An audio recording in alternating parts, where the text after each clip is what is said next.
Welcome everyone to Planning for Program Sustainability. So excited to have you all here today. All right, I'm your presenter. I'm Casey Morgan. If you're not familiar with me, I am an OIE Technical Assistance Coach. I primarily work with ACE, ARP Air, and NOL-RC grantees. So if you haven't met me before, that's what I do. And today we're going to talk about how to plan for sustainability of your programs, some tips and tricks and templates and things that you can use to help you along the way. You should see a resources button in your platform on the sidebar there, and there you'll find some templates and resources to help you with planning for program sustainability that you can download and follow along or use during this presentation as well as afterwards with your teams. So I definitely encourage you to do that. And as we are talking, if you have any specific experiences, tips or tricks of your own, or questions, feel free to share those in our chat or Q&A area. And I will take those at the end. All right, so for today's presentation, we're going to start off with just an introduction to sustainability, a little broad overview. We're going to go into a sustainability planning team and how to get a team together, who should be on that team. And then key components of program sustainability. We'll talk specifically about institutional sustainability and what that looks like, as well as financial sustainability. And then we'll finish off with some ideas around action planning to help you get started in terms of actually applying some of today's information. So to start us off, what is sustainability? So sustainability describes the ability of a program to maintain its impact and effectiveness over the long term, ensuring the continued delivery of its mission and services. So program sustainability in the context of nonprofits and grant-based programs is about building a robust foundation that goes beyond project timelines, ensuring lasting positive change and continued service delivery to the communities served. So it's really important because sustainability requires that strong foundation that we're thinking about ways that we can make our programs institutionally sustainable and financially sustainable, and what groundwork needs to be laid during the grant, and then what might need to happen after the grant runs its course.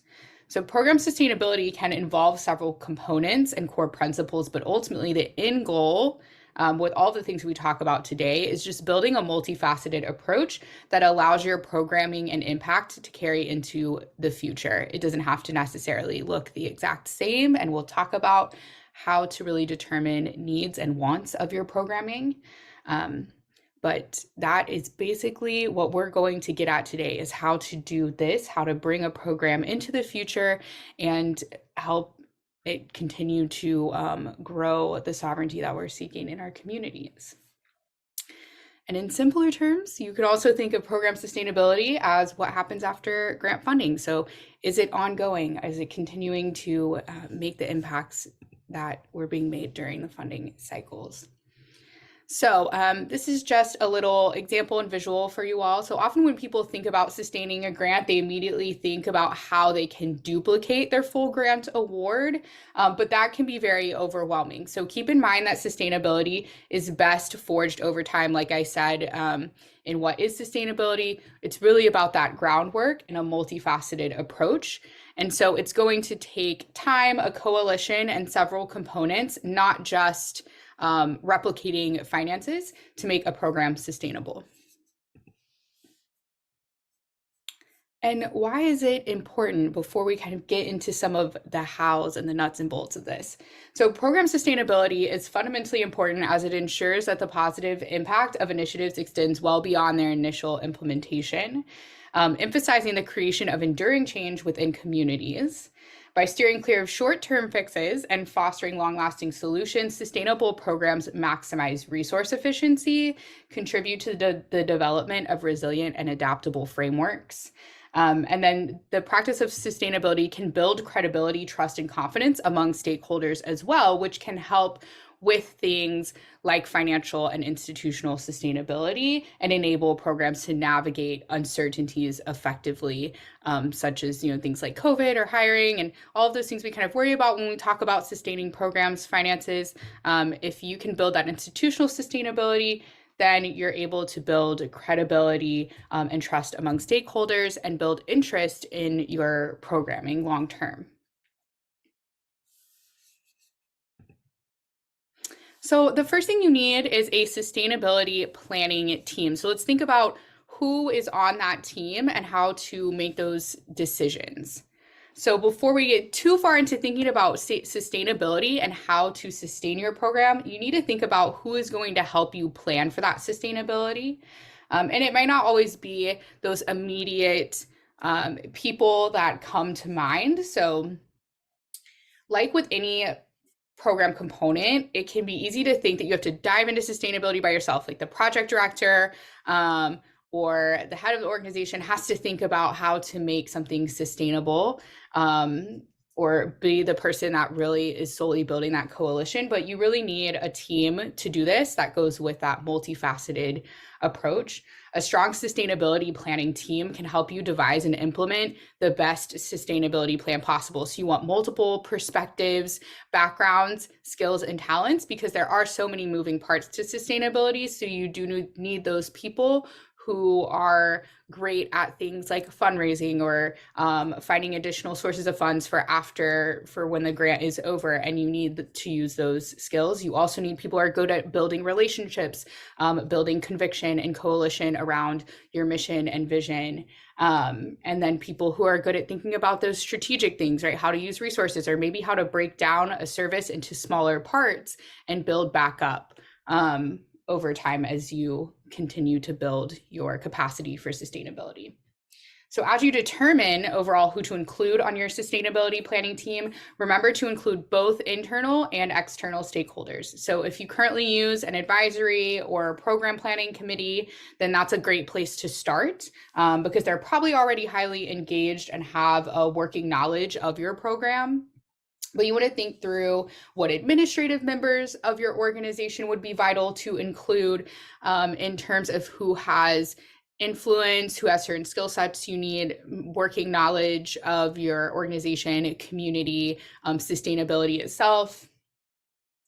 And then, think about who you need input from, who has decision-making power and things like that, especially when it comes to those institutional sustainability pieces. And then finally, think about the staff members who are integral to the successful implementation of your actual program. They can probably speak to some of those wants and needs when we get into that later in a way that maybe someone super high up in the organization that doesn't have as much direct contact with the services might not be able to. So all of those different perspectives are really important to intertwine. And then as we move into external stakeholders, you want to begin by including your current community partners, as well as any potential community partners that you want to try to bring to the table and start building relationships with. And these community organizations can help with sustainability in a myriad of ways. After that, you want to start thinking about individuals who have a great knowledge of your program. So we'll talk later about community support and program champions, but really those people that are going to go out in the community and build support for your programming because you need that influence in the community as well. So not just influence in an organizational sense, but also influence out in the broader community to bring people onto your team as well. So it's also helpful, like I mentioned, to think about the roles or skills that you need on your sustainability team and not just specific categories of people. So not just assembling a team by, this person is an administrative stakeholder, this person is a staff person, and just pulling random people from those different groups to have that grouping, but to really think about roles in the sense of like what type of working knowledge and insight each person's role would give them, as well as like skills, like I mentioned earlier. So if we look at this example, so this person says, my role within the larger organization gives me insight into how this program fits within our organization and strategic plan. I can also provide support as we advocate for and implement this plan. So someone that can really speak to that strategy piece. And then we have someone who helped launch this program and can provide a historical perspective on the program. So that would be a good person to think about what those building blocks were up to the services and how they look today, and then how you might be able to create building blocks moving forward for those same services or the services that are really needs to continue your mission and vision. And then we have another example of someone on the team who implemented the program day to day and can provide insight into what is feasible. So again, that person's also very important when we get into those wants and needs. So you've identified a sustainability planning team, but now what do you do with them? So for your sustainability planning team to thrive in the work, there are a few things that you will want to make sure you put in place. So developing a strong, motivated, and well-equipped team is fundamental to achieving program sustainability. You want to designate a leader with a clear vision for sustainability and the ability to guide the team effectively. So someone who excels at really making those connections across different skills and inputs. You want to clearly define the roles and responsibilities of each team member, especially once you get into action planning, which we'll get into at the end. You want to be clear about who is doing what and contributing what to your action plan. That will ensure accountability and focus. And then make training that enhances the team's knowledge of sustainability principles, grant management, and community development a priority. So be thinking about, like I said, a lot of sustainability is about groundwork and foundation. So be thinking proactively about what skills you need to enhance prior to the end of your grant, or who you need to find that has that capacity already that can help build that capacity in others within your organization. You also want to foster an environment where team members feel comfortable sharing ideas, concerns, and insights so you reach the best sustainability plan possible. And then regularly engage with stakeholders to gather feedback, build support, and strengthen partnerships. It's going to be important for when you need various types of support after your grant. And then you want to instill a culture of adaptability within the team, allowing for flexibility and strategies based on changing circumstances. So that flexibility of your organization and your team is a big piece of sustainability. A lot of times when we think about sustainability, we just think about money. How do I get more money? But really, a lot of it is about being able to kind of think outside of the box and create small wins along the way to where you can have all of the needs that your program wants to continue to needs to continue to sustain, and then the wants that your program wants to continue to sustain. And so being able to adapt and be flexible is really important in this conversation. So next we're going to move into key components of program sustainability. So you have your team, you have created clear roles, you have been thoughtful and intentional about what capacity exists, where capacity can be built, and how you can leverage the capacity that exists to build the capacity that you need. So you have all of these things in place. You have the right people in the right places to help you do this. And so then what are some of the components that you need to think about, or the process that you need to go through to really get to a place where your programming is sustainable? So as you begin your sustainability planning, there are a few key documents that you may find beneficial to have available. So first, you want to make sure that your mission and or your vision statement, whatever you have, that really documents the purpose and vision of your program. You want to make sure that those are prominently displayed during planning sessions and that all team members fully understand them. That's going to be important when you go into determining what is a want versus what is a need. And so that really all of your sustainability decisions should be guided by those documents. And then next, having your current program budget, including information on any funding sources beyond your current OIE funding, will be extremely important as you work through the financial pieces of your plan. So that includes any MOUs that you have, any contracts with partners. You'll want to know exactly what goods and services are included and what, if any, monetary implications are included in each of those agreements or partnerships. Post grant, so you have a really clear picture of what you have and where your needs lie. And then next, any strategic planning documents that detail your short and long-term program goals will help guide your planning, especially as it pertains to what will be sustained and when. So in sustainability, you don't have to just sustain all the things or get to those long-term goals immediately after the grant and boom. So really think about what pieces you can and should sustain along the way to reach those ultimate long-term goals in a way where your organization can continue to support the programming. And so this would also include any program logic models that you might have as well, theories of change, any of these types of strategic planning documents you will want to have to assess where you're at in that, what goals you have reached, and then where you want to go from there and how you realistically can get there. And then finally, some of you have engaged the services of a program evaluator.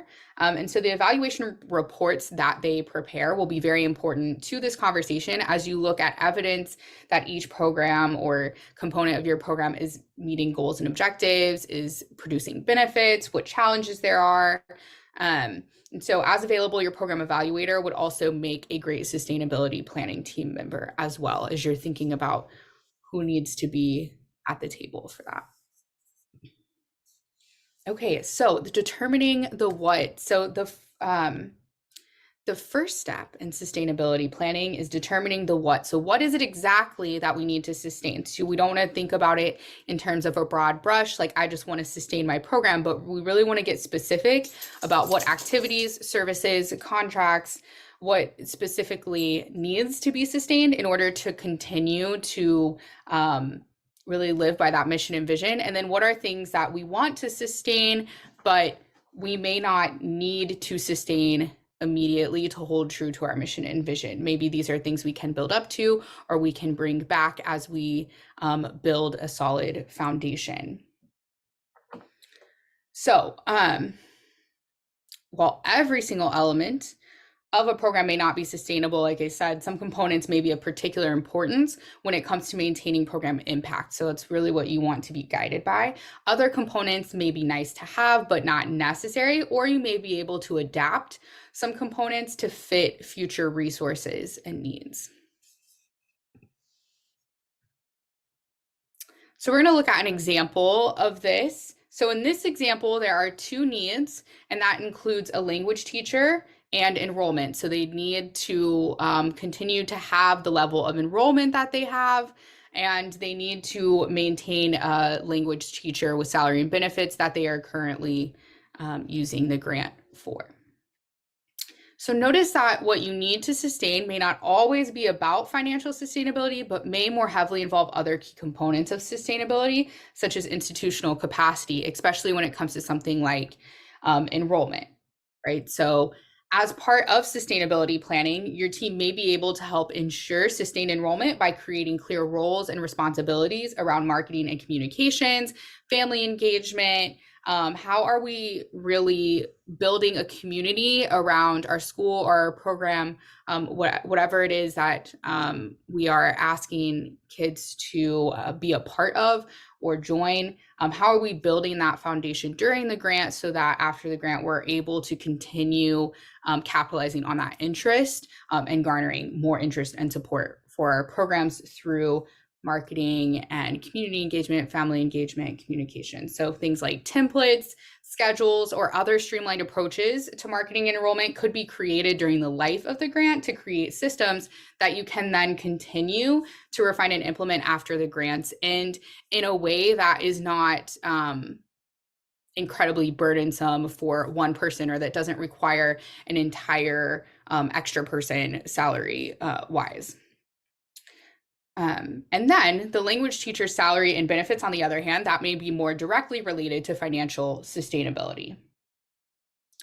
And so you would want to make plans around that or lay the groundwork for relationships around that. And then on the right side, we have what you want to sustain. And so these are those nice to haves. In this case, it may be that you want to send out at home learning kits to continue to support the language learning that is happening in the program. And it may be that you can still do that, but you may have to send out fewer, or it may be on a less frequent basis. And so there are things in the wants that you may notice you can sustain, but you have to sustain in a way that is adapted from what you're currently doing. And maybe you build up to get back to the frequency or the number of the items that you're sending out by grant's end. And you can sometimes make those decisions too around, so if I do have a program evaluator or I am keeping really good data during my programming, maybe I start to notice like there are certain grade levels or pockets of students that really are benefiting from these, or maybe we notice like they engage more when they include certain components, or when they're sent out around a certain time of the year. Like if I send one out in the summer, maybe people really engage with that. And so using the data to help you make those decisions as well, to create those stepping stones that can be helpful when you're determining, oh, I want to sustain this, but maybe I can't sustain it quite at the level that I'm doing it right now. And then on the other hand, something like language learning technology could be developed in coordination with a nonprofit to limit the financial burden post-grant. So there are other things too that are going to require maybe some research beforehand to look into, okay, how can I do this or sustain this in a way that limits the burden on my organization? Because sometimes there are things that we can find that can take off some of that financial burden there. So this is why it's really important to be clear, detailed, and creative about determining what the wants are and subsequently the hows in terms of how you're going to get to where you want and need to be.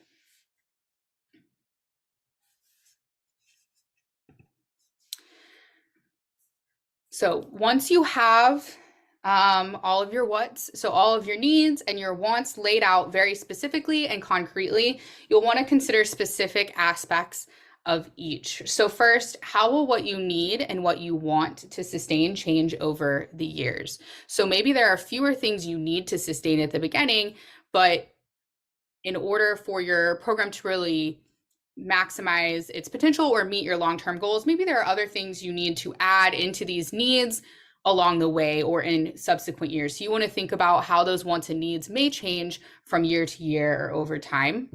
So for instance, you may need to sustain students' connection to post-secondary pathways, which you may want to do in the form of college visits. Maybe in the first year, you can realistically plan to sustain a few close by college tours. However, you may want to plan with your team to slowly increase this as you seek to increase fundraising and partnerships each year post-grant. So that's just one example, but you will want that level of specificity and clarity for each program element in your sustainability plan. You also want to decide at this time what you don't need or want to sustain. So that goes back to that data piece, and maybe if you have program evaluation material or people that can speak to really that implementation side of your program and say, you know what, this, based on the data and the implementation, it just wasn't super successful. It wasn't really helping us get to the vision that we had for students. So maybe that's something that we can take off the table that will help us sustain other things. And then there may be some things that you can let go of that will add clarity to your planning. And then lastly, you want to price both your needs and your wants, because you want to know exactly what you're looking at, exactly what you're working with, so that you can start to be creative in terms of developing a plan or finding ways to create the sustainability that you want. So there may be multiple different types of prices for each item on your list. There may be multiple different ways of achieving some of those things on your list that may be paid or unpaid. So you'll want to look into those things and really consider all of your options for each element. And then you'll want to be clear about, at the ideal level of implementation, what does price look like? And then maybe how can we baby step it down from that and work our way up to that ideal level of implementation.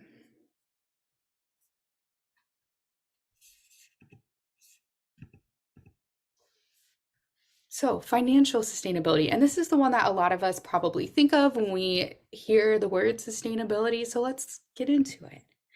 So once you're clear about your needs and wants, you do want to map out your existing resources. Obviously, finances exist and they're a thing that we have to consider when we're talking about sustainability. So you want to start by mapping out the different types of funding resources you have. So consider what types of funding resources may be beneficial in the future and what relationships or partnerships might lend themselves to securing those types of funding or an increase in that type of funding once you are post-grant.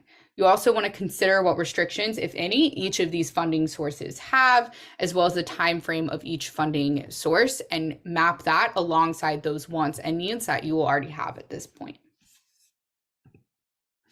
So this is just an example. So this first example is probably the most common scenario for grantees, but may not be everyone's scenario. The vast majority of your program funding might come from your grant, and then you might receive some in-kind support from your school district, organization, tribe, etc. Although many of you pay for those services through the indirect cost claimed in your grant. It will be important to discuss with your school district or organization whether you will continue to be responsible for any expenses currently covered through indirect cost. So if this is your scenario, that's something to think about as you are planning for the financial side of sustainability. And then this is a slightly more diversified example of a grant funding structure. So here you'll notice that they have leveraged funding from the tribe as well as a foundation, so a nonprofit or something. And note that each funding source may come with a variety of restrictions on the money, such as what types of activities it can be used for, what ages of students can be served. And so this is where knowing exactly how much each of your program activities or components costs really comes in handy. So you can see what can be covered where in terms of finances and where you have gaps, which we'll talk about doing some gap analysis in just a minute. And once you really lay out what resources do you currently have, you can kind of start matching up available funds with allowable expenses. And then each of these funding streams may have different lengths of funding as well. So you want to look at that.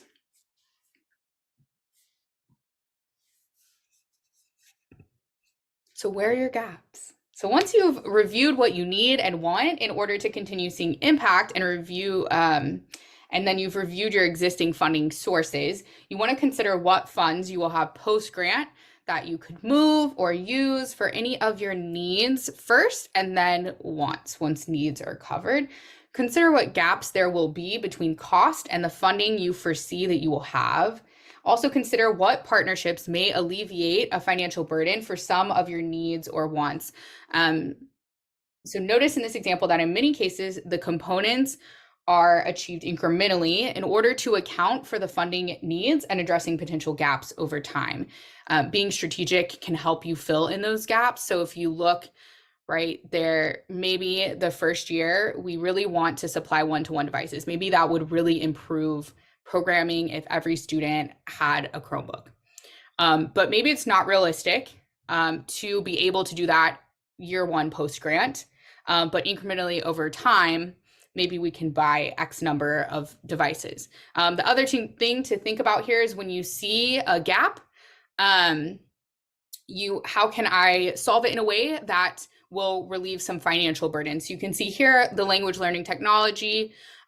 We have partnered with a nonprofit to help us develop something. And so that is covered. So now I don't have to worry about that funding gap. Things like one-to-one devices. There are a lot of grants and programs around educational technology with people like the Toyota Foundation and AT&T and et cetera. And so looking into other sources of funding that can alleviate some of these gaps for you that you can take advantage of after the grant ends, or relationships that you could potentially build. So we looked at that diversified example, and they had some money from a foundation. So thinking too about what types of like private funding relationships could potentially be built post-grant as well, once you've identified some of these funding gaps. And that brings me to some potential funding resources. So now that you know what you are trying to sustain, the associated expenses, and where your funding gaps lie, it is time to really start planning how you can fill those gaps, like I alluded to. So sustained programs typically have multiple sources of funding, and that's because it's often challenging to find one funding stream that can meet all your funding needs, and because it's really quite dangerous in terms of institutional sustainability to rely solely on one single funding source. So I encourage you to really think about how to create diversified sources of funding post-grant. If anything happens to that one funding source, if you are sourced by one fund, it puts your entire program in jeopardy and leaves you scrambling. So diversified funding can help you avoid this potential pitfall, which brings me back to that foundation piece and that flexibility piece. You want to lay the groundwork for a flexible and adaptive program. So various funding sources play crucial roles in supporting programs and initiatives. Federal funding derived from the national government provides substantial resources for a wide array of projects. You have block grants, a form of federal funding, are allocated to states or local governments for broad use within specified categories. Discretionary grants, as many of you know, offer flexibility to recipients in how funds are utilized. And then you have state funding that involves financial support provided by individual state governments to address regional needs.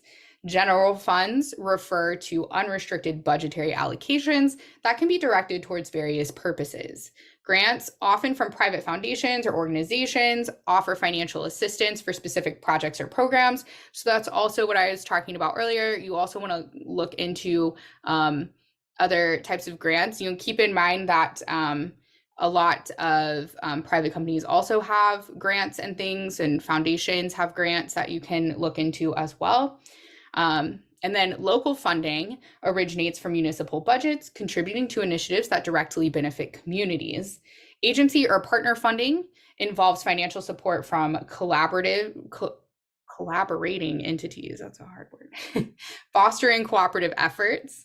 And then tribal funding is specific to Indigenous communities, as we know. Aiming to address our unique needs and priorities. So each funding source brings its own dynamics and considerations, contributing to the diverse financial landscape that sustains and propels various programs forward. You also have private funding, which can include independent foundations, as we discussed, often established by philanthropists or organizations. And many of those foundations contribute significant financial support to various initiatives. Sometimes they are specific. So that's also where knowing your wants and needs deeply comes into play, because there might be, for instance, specific funding from a philanthropy or an organization around math or reading or college prep, or there's all sorts of different things that you want to be clear about. What am I really looking for funding for? What really is not covered? Where are my gaps? And what are, ways I can diversify funding to take care of some of those gaps in the future. And then on another note, as we close out on the component of financial sustainability, do not chase money. So that is a common mistake made by programs working on sustaining large-scale initiatives. Just because a funding opportunity exists does not mean it is a good fit for your program or that you should apply for it. So for example, I know like right now there's quite a few foundations that are funding projects around math and the science of reading, for example. So you wouldn't want to apply for funding that is tended to propel programs that really focus on math if your program focuses on college access, and then try to force it to fit into program activities that you really didn't want or need to sustain, because then you just get burnt out chasing all of these different requirements for your different sources of funding that really don't fit the puzzle that you're trying to create or put together. So if you have to make a drastic change to your program, activities, or logic model, that funding is probably not worth it. And you should probably keep looking, because then, you aren't sustaining what you want to sustain, or you're not able to sustain those things that you've identified as needs or wants. That's why keeping your mission and vision top of mind as you consider expanding or redistributing funding, or you look into other organizational resources, you definitely want to consider those things. Which also brings me to key components of program sustainability, the other side, institutional sustainability. So what can complement that financial sustainability? Don't forget that you have other resources beyond finances that you will want to track and consider, as well as you're thinking about, how do I continue to have this impact beyond the life of the grant? So for instance, what personnel do you already have within your institution? What are their roles and responsibilities? What skill sets do you already have existing? And how can you consider structure to ensure that these resources are being maximized? There might be places where you can actually just better maximize your internal resources to continue certain activities and services.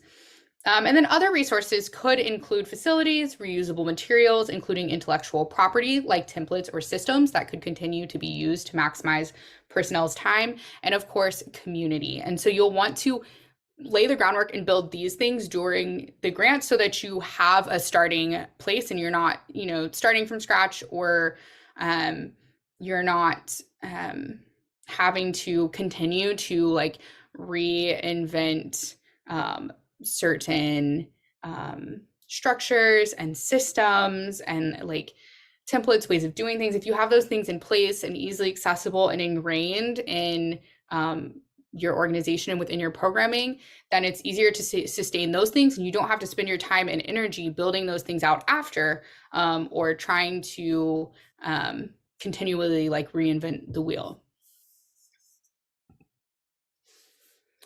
So on that note, what really is institutional sustainability getting at? So institutional sustainability is the ability of the organization or institution responsible for the program to endure, adapt, and thrive over the long term.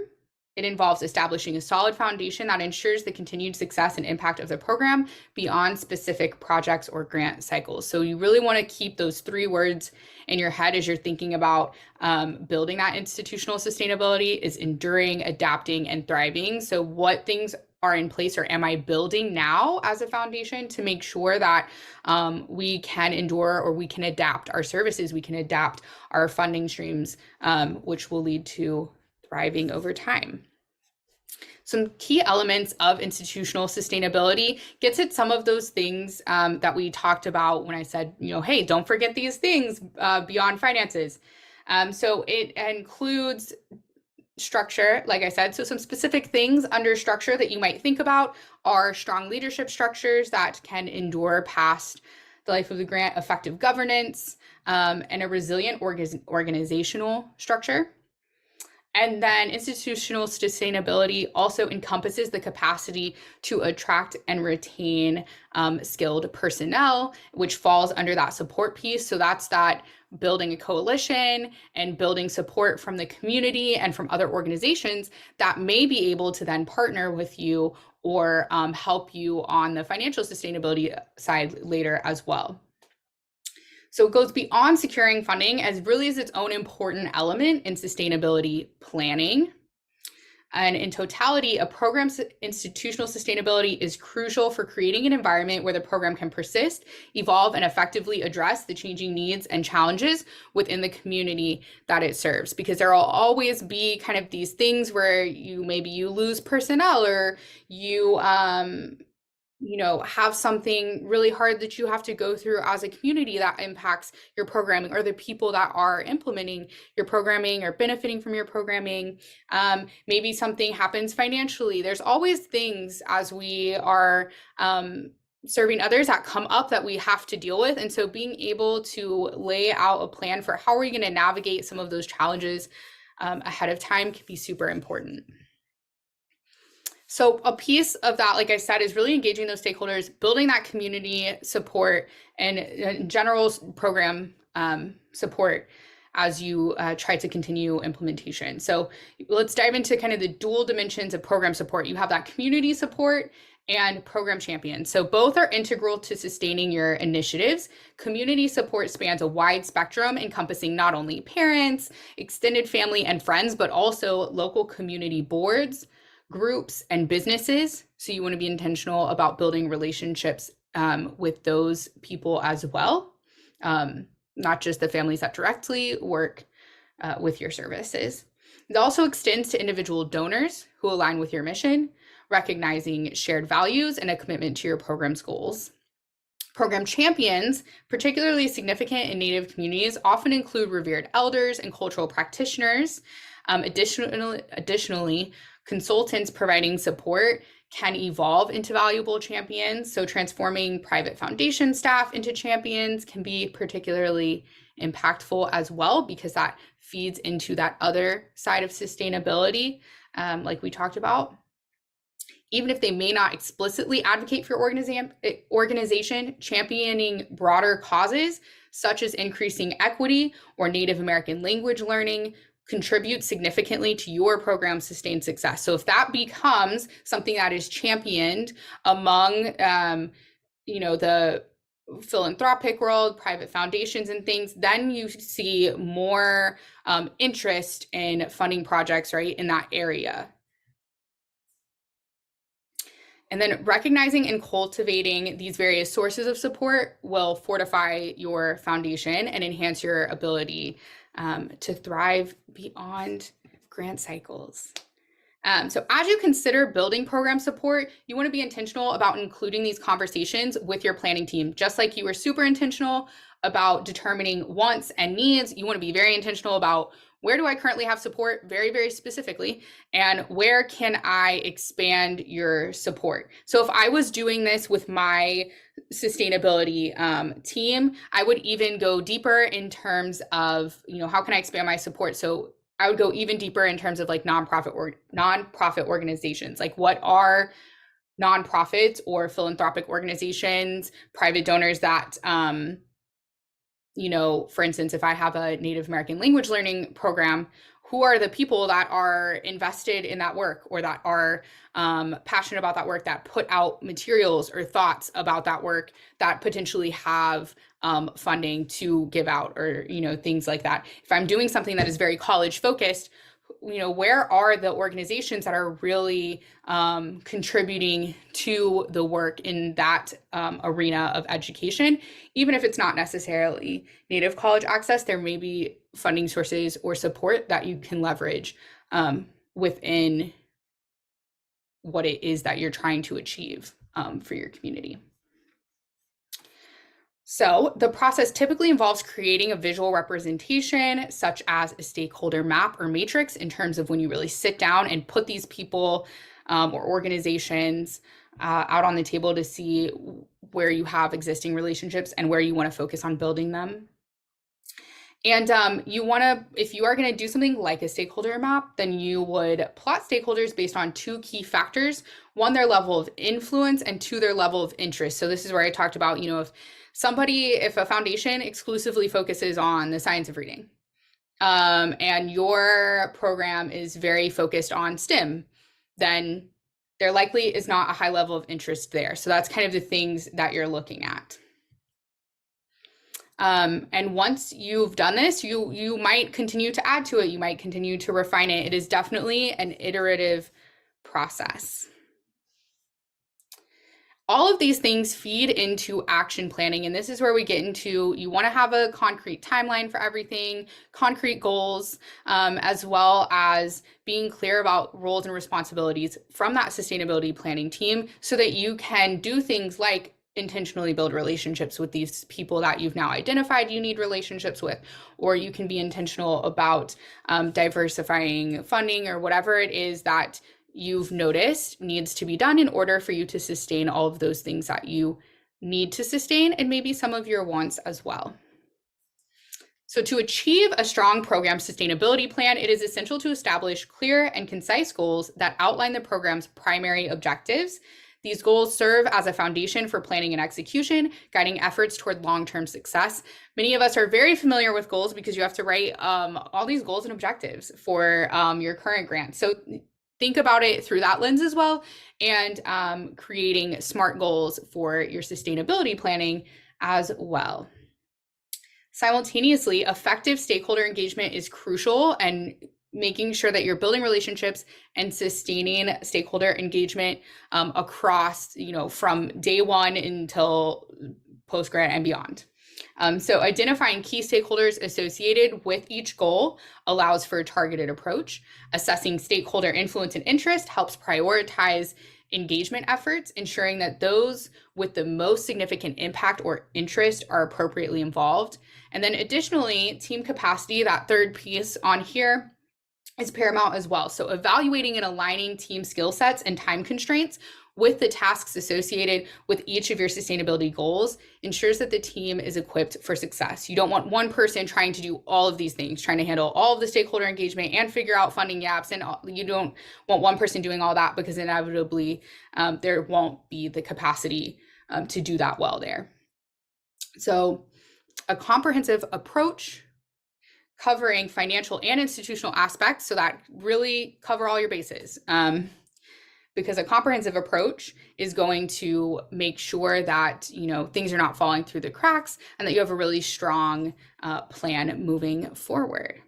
And like I talked about right before this, you want to ensure that very intentional and concrete detail in terms of communication and timeline elements, because we all know when you say like, oh yeah, I'll get to that, or yeah, at some point, or maybe year one, sort of, then it kind of falls by the wayside when you don't have those concrete timelines and you're not thinking really deeply about what needs to happen before something else, right? If I don't get to this one thing, that might affect all these other things in my action plan. That would make it difficult to reach my goal. This is one template for action planning. As I said at the top of today's session, you do have a lot of these materials and those resources, so I highly encourage you to download them and keep them. You don't have to use this template. There are many other ways to do this, but I do, want to just show you an example of a structured format to facilitate effective goal setting and implementation of a sustainability plan. Especially because each of these sections that you see here aligns with the elements of an action plan that we kind of just went through and discussed. But definitely keep in mind, like, you can label and organize a lot of these elements in several different ways. So, do something that is going to be usable and actionable for you and make sense for your organization. So you could even add additional components as well to your action plan. Keep in mind too that you'll probably have several goals and several strategies listed. This is just like one table. Your action plan would likely be far longer than this, but this is just kind of showing you all of the sections. First, you have your goal. Like I said, you might want to structure your goals as SMART goals, so specific, measurable, achievable, relevant, and time-bound. Then each strategy outlined in the template corresponds to that identified goal. You can kind of think of this as how objectives might have aligned with goals in your proposals. And then you'll want to consider the components that we discussed to make sure that your goals and strategies cover all the bases when you're thinking about both financial and institutional sustainability. You'll want to have goals and strategies on both sides of that, and including the intentional selection of components to sustain, because that is then going to influence your concrete tasks there. The action steps break down the strategies into tangible and manageable tasks, which you see here. And that connects with that recommendation to assess and match team skill sets, time constraints, as well as goals, wants, and needs with those specific tasks that you're doing in an effort to build the foundation for sustainability. And then this, as well as identifying the person responsible clearly on any action planning template, will ensure that the team is equipped to execute the tasks with each strategy successfully and in a time manner that lends itself to seeing success with your sustainability. So that's all I have for you today. I hope that you look through the resources and that you find them helpful or able to adopt them in a way that works for your organization. And at this time, if there are any questions, I will take them now.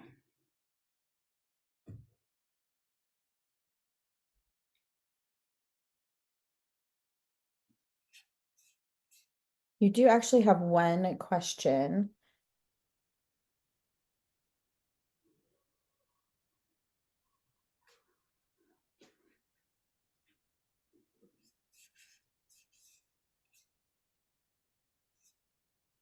So the question, well, keeps blinking it out. What are some best practices for engaging stakeholders, for example, the local school district or business partners, where we are giving students job shadow opportunities? Ooh, good one. I think so. I think it's really important to create. Here's some information. Okay. Thank you, Siri. Um, I think that it's really important to create relationships that are mutually beneficial, that are based on common values, common mission and vision. I think in order to build relationships with like business partners in your area or the school district, it's like building relationships with another human being. It's easier to do that when you kind of find some common ground to build from. So I think it's really important to do a lot of like work on the back end in terms of identifying like who should you partner with or where realistically will there be a viable partnership, because every single business or every single organization might not be a good fit, and if you try to kind of force a partnership there, then you'll be frustrated and it probably won't really have the fruits that you want it to. So being really intentional about doing work on the back end to research businesses in your area, research nonprofits that are associated with the types of work that you're doing. So even though someone may not be directly in your area, they might have contacts and stuff. And if they really, for instance, if they really care about language learning and your program is really focused on that, then if you connect on that common ground and start to build that relationship with them, that might lead to then funding opportunities. They might be able to say, hey, you know what, I know this person, or I know this organization, or I know this business, and connect you to other people. So I think really thinking long term and being intentional about who you're reaching out to, and then connecting on that common ground. So hey, I see you do a lot of work in the community around X. I have this program that we're doing and we're working really hard on that as well. Things like that. As well as like looking inward in your community as well. So like if, for instance, if your program is being run like by a tribe or tribal education department, things like that, like really going in your immediate community too, and seeing like what elders can I build relationships with, who has like cultural knowledge, who has cultural capital, who has influence in terms of like that community as well, because that can be different from community to community.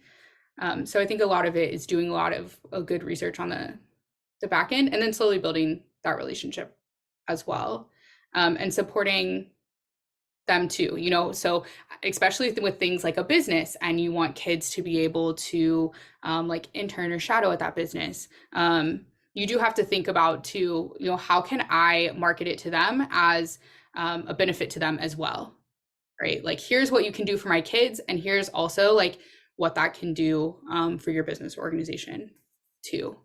And I think sometimes we go into things and we don't put as much time as we should probably into the research and planning phase of that, so that we can be really clear about what the people that we're talking to, like what they care about, what their history is, what their interests might be, where we might be able to connect and find common ground.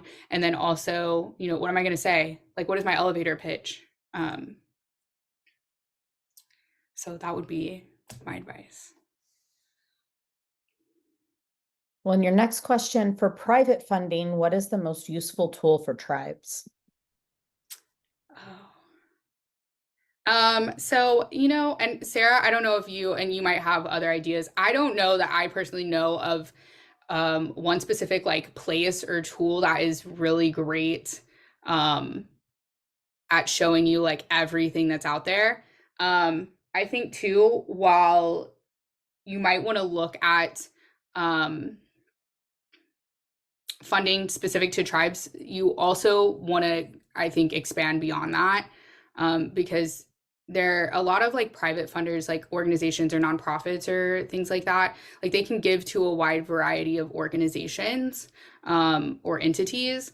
And so, like broadening your search too to like what is it that we're trying to achieve with this program? Like, what is the problem that we're trying to solve? Because there are probably private funders out there or other organizations out there that are trying to solve the same problem that give away money. Like, so I know, for instance, like the Gates Foundation is doing a lot of things around math lately because that's like a big push nationally is like kids' math scores or their ability to conceptualize math. And so if you look at, and then like Texas is doing a lot of work around like work pathways in schools, and that's a big push in the state. So like really being aware of kind of what is going on in terms of different initiatives and things and like where money might be, because different foundations like that have a lot of money that they give to people, and it might be not necessarily based on entity type but based on like what is the problem really that you're trying to solve, or like what are you trying to better, or research or whatever it is, and finding like who are those organizations that really care about that thing that have money, um, and building those relationships, because a lot of times it's a lot of groundwork to look. I know we have like grants.gov, for example, has a lot of things from different government entities. But then I think as in terms of like private entities, it really is, you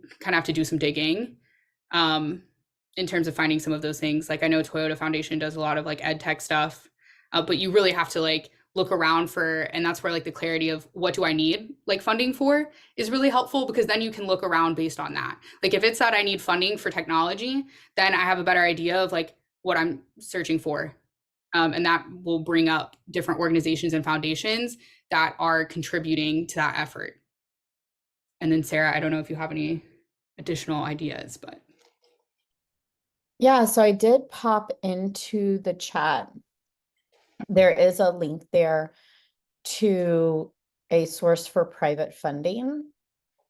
Um, so I would suggest maybe take a peek at that. Um, it's one that has proven helpful in the past, and just starting to find some foundations that may be interested in the type of work that you're doing. But as far as the best tool for private funding, I would truly say it's relationship building. Mhm. When it comes to that private funding, unlike with public grant funding, that really is a lot more transparent about how it's funded and usually has really set ways in which things are scored. A lot of times that foundation funding really does come down to that relationship building.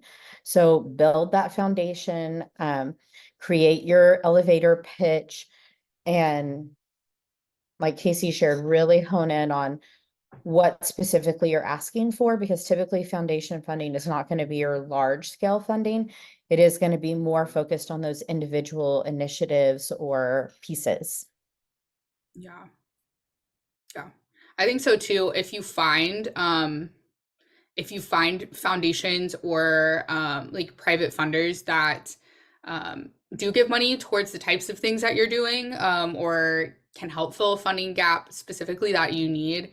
I think specifically within that relationship building too, um, as much as you can try to kind of like go to things or get involved. Like if you see that they're having a webinar or something, like go ask questions, be in the chat, send emails with an elevator pitch, call, like whatever it is that you can kind of insert yourself into to start to build those relationships is really important.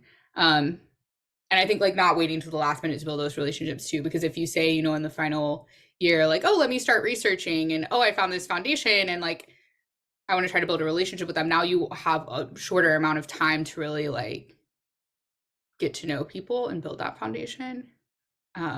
And for them to know you and the work that you do as well. And I think too, as much as you can market your work as well, one for your own community's support and garnering that support, but also for external support as well. That's why we share on webinars, you know, how to like publish with the ED acknowledgement and stuff. So I think like taking in like actually taking advantage of that and like what can you publish, what can you share, how can you make an infographic that is easily digestible that you can send out to share the impacts of your program. A lot of those can be pieces of that relationship building.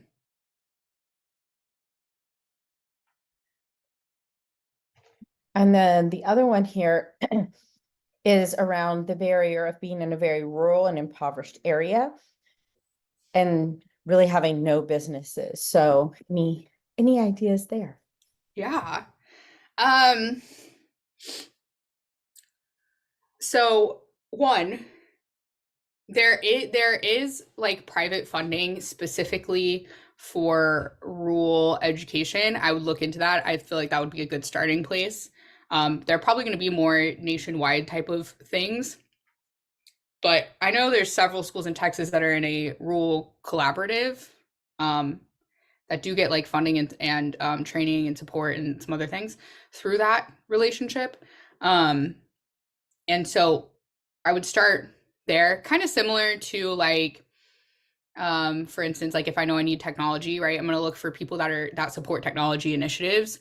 So kind of similar, like if you know you're in a rural area and you have like that's a specific challenge that you have, or that's like a specific condition of your programming, then like when you're searching for funding or private donors or things that you can get involved in, grants, really looking at like, are there people that are trying to pour into like rural education more broadly?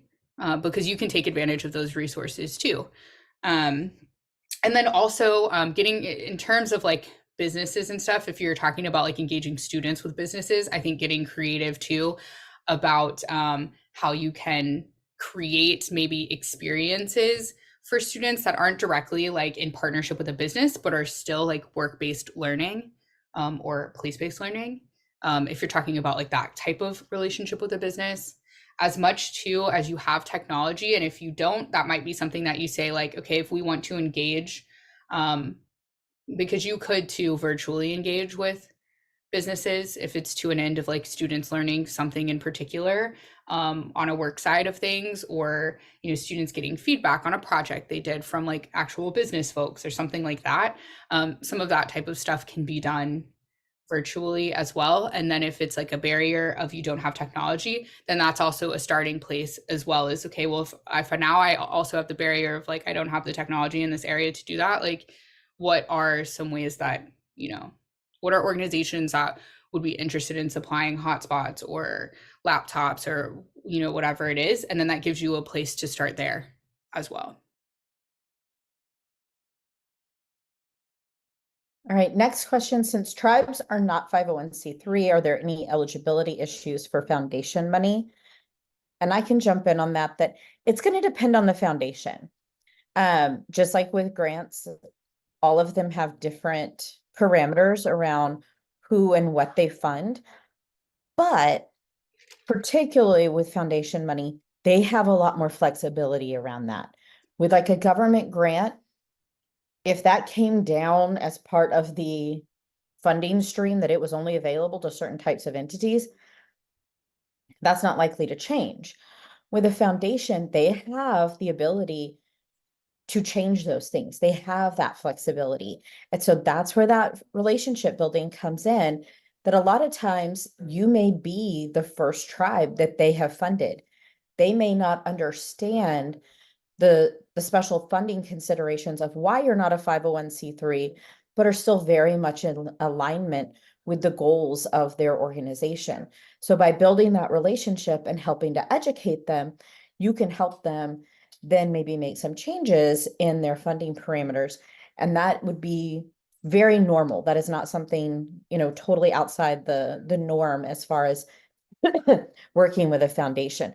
But that's why it's so important to really reach out and have conversations with the foundations, even more so than with some of the grant pieces.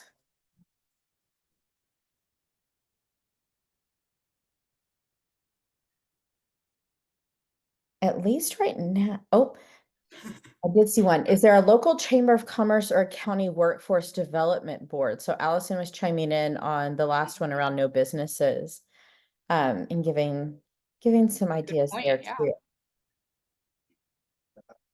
All right, I'm double checking if you have any other questions tucked away anywhere that I have missed. If I missed your question, please let me know in the chat so I don't forget. Allison made me think of too, you might not have traditional businesses, but maybe there's like someone who farms, ranches, you know, beads and sells them. Like there's still kind of maybe people that you could connect with, um, in terms of like learning some business or entrepreneurship skills or like technical skills.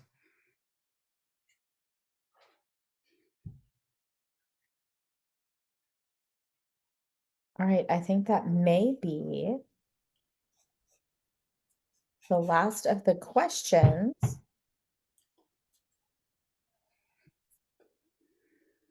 Yep. Right.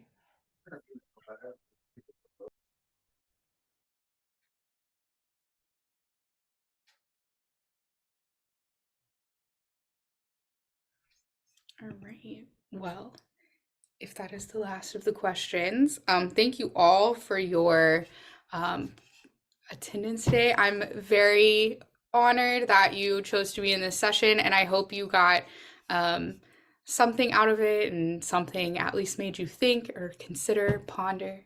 As you leave today, please stay in touch. You can always email your name and email address to us at OIE@SEI Services if you want to get the quarterly newsletter. You can also join the listserv. And then, of course, the recordings, Sarah, they'll be on YouTube, right? Or they'll be available through here? Both. So they will be up on this platform within at least 24 hours. It may be sooner, just depending upon how quick the platform flips it over, but at least within 24 hours. And then long term, it will be housed on our YouTube so you can watch it forever and ever. Yes. So, because I just know you want to watch this like annually so you can relive this moment with me. So next year when you're like, oh, I really miss being on a webinar with Casey, you can just, rewatch. And then follow us on X at OIE Indian Ed. And then what's next? So the first networking starts in a little over 10 minutes, actually. You have a couple extra minutes. And you can take that time to chat on the discussion board, download files from the resource library that you want to grab. And if you have any questions or follow up anytime, you can reach out to us at oie@seiservices.com. Thank you.